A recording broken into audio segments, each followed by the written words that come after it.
Sam is the opposite of Chris Dodd. Sam is young, fresh, new, energetic, and a good man. A good family man, a good attorney, and a good state senator.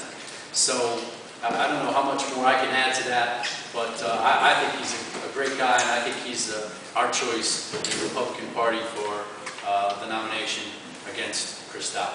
So without further ado, I'll give you State Senator Sam Caligiuri.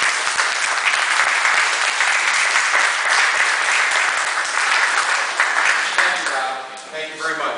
And let me start by saying thank you, not just for this opportunity, Art, and to all of you to be here for a few minutes to talk to you about my campaign and why I think it's so important that we beat Chris Dodd. But I want to say first and foremost, thank you for getting Rob Kane elected. You know, as hard as this is to believe, what most of us think is common sense about the way to do business in Connecticut is something that is moving further and further away from the reality of the majority of people who are in that General Assembly. And one of the great advantages that Rob brings day in and day out is that he's firmly rooted in the real world.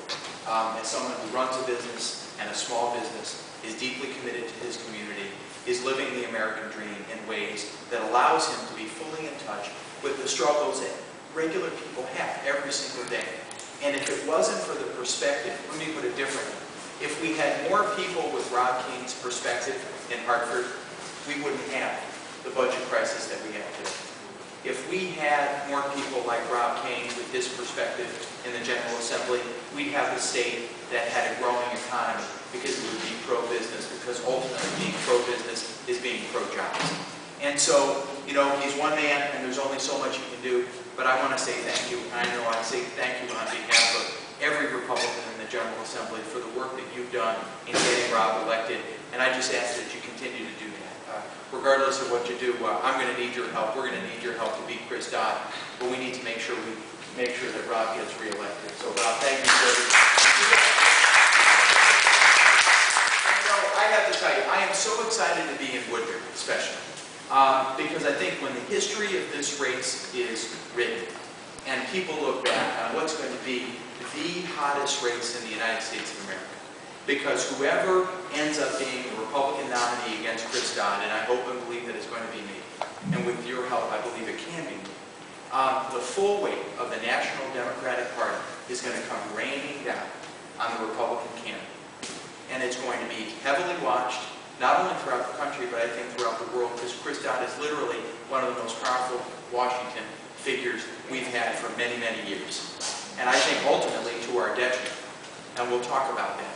But the movement to get rid of Chris Dodd started long before any of us joined the race for the United States Senate. It started here with the Dumb Dodd movement, and I think history will show that, and I thank you for that, and for what you've done to make that happen. Because that's an important contribution to the well-being of this country.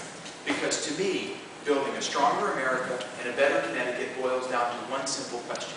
Can we do better? I'm convinced the answer to that question is a result of that desire to make life better for people that has led me to become a candidate for office at this very important time in history for our state and for our nation. I'm running for the United States Senate. You know, public service is something that I've never taken lightly. Whether it was serving as Deputy Legal Counsel in the Office of the Governor, as an alderman, and later as acting mayor of Waterbury during a time of real crisis in the city's history, or now as a state senator, I've always sought to place principle over expediency and to do what I think is right for the people I represent. But as much as this campaign is going to be about attacking Chris Dodd and speaking the truth about his record and about the issues, what I think is going to make my campaign unique is that we're going to run a broader campaign than that. We want to run a campaign, and I'm running a campaign that's dedicated to taking us into the future and away from what Chris Dodd has come to represent. There are Republicans and Democrats on that committee who are just as responsible for what has gone on, both sides of the party. And I would like to see you do what you said you were going to do. Get a fresh face in there, look at it a new way, and let some of us stand up and do the dump dive. Well, you know, I mean, I appreciate that because, look, some people were unhappy with me.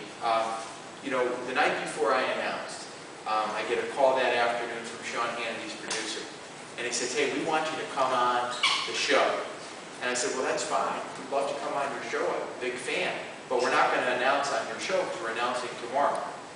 And, you know, and I hope I'm being responsive to your question. And he said to me, some of you saw this, and he tried to get me to call Chris Dodd a corrupt, lying weasel on national television.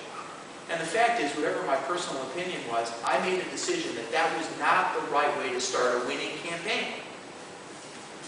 Because you've got to build a rapport with the voters, you've got to make a critique that's based on the substance. And being essentially unknown in Connecticut, and starting my campaign by saying that Chris Dodd, Caliguiri, he's the guy who called Chris Dodd a corrupt, lying weasel on national television, was not a long-term strategy for victory. You know, remember what happened to Nancy Johnson in '06? Long before Chris Murphy ever attacked her, you had the MoveOn.org with the red glove hand, or the red glove ad. You guys remember that? She was caught red-handed. So you had groups of people who were softening her up, beating her up, day in and day out. We need that as part of a broader strategy to defeat this 800-pound gorilla, because he's going to be tough to beat.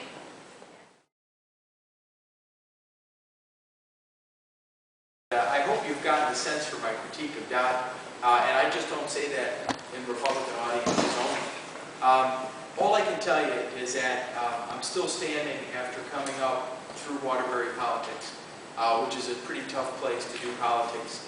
And you don't do it without being very tough, and you don't do it without being able to take a punch and throw a few punches. I've always done that. I've never been afraid to do it, but to me, there's a right and a wrong way to do it.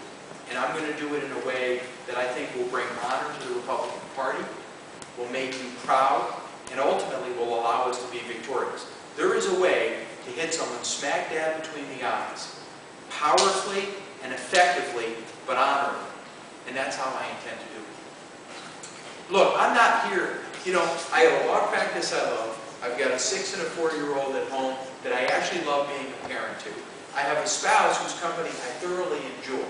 I'm not doing this for kicks. I'm doing it because I believe in it. I'm doing it because I believe I'm the only one who can win at the end of the day in a head-to-head matchup with Dodd. And I'm doing it because I think I can make life better for people. And I'm going to do what it takes to win. Okay. Have you figured out how you're going to go get some Democratic votes? I mean, because you're in a state where Democrats rule. You can ask Mr. DeLuca that. He has suffered with it, as much as I disagree with him. But you're really going to need some staff to get you into community groups which are democratic in nature. And have you thought about? I've thought about it a lot, because for me, that's a critical part of winning.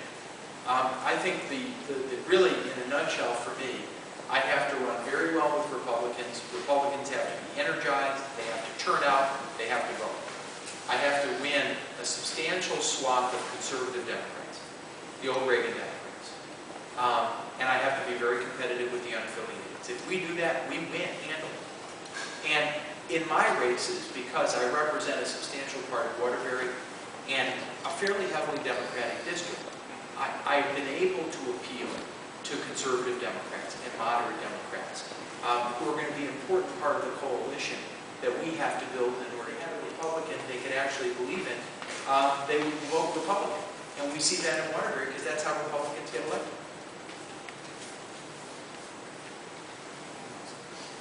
I'd like to thank you, Sam. My pleasure.